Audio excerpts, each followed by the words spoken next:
OG వద్దే వద్దు శ్రీశ్రీ బుద్ధు అని అన్నది ఎవరో కాదు, స్వయాన జనసేన అధినేత డిప్యూటీ సీఎం పవన్ కళ్యాణ్. ఈ మధ్య పవన్ ఎక్కడికెళ్ళినా అభిమానులు, అనుచరులు, కార్యకర్తలు కొత్త సినిమా ఓజీ ఓజీ అని నినాదాలు చేయడం పరిపాటిగా అవుతుంది. ఎంతలా అంటే మీ పని మీరు చేసుకోండి, నా పని నేను చేసుకుంటాను అని అసహనం వ్యక్తం చేసేంత.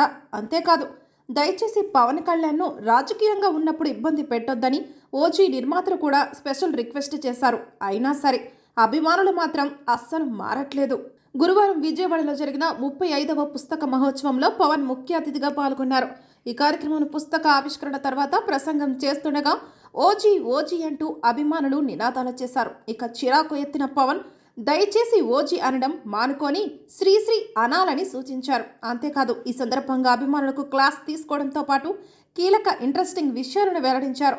జీవితంలో నిలబడే ధైర్యాన్నిచ్చింది పుస్తకాలేనని చెప్పుకొచ్చారు. నేను మీకు ప్రాణమైతే నాకు పుస్తకాలు అంటే ప్రాణం అని పవన్ స్పష్టం చేశారు.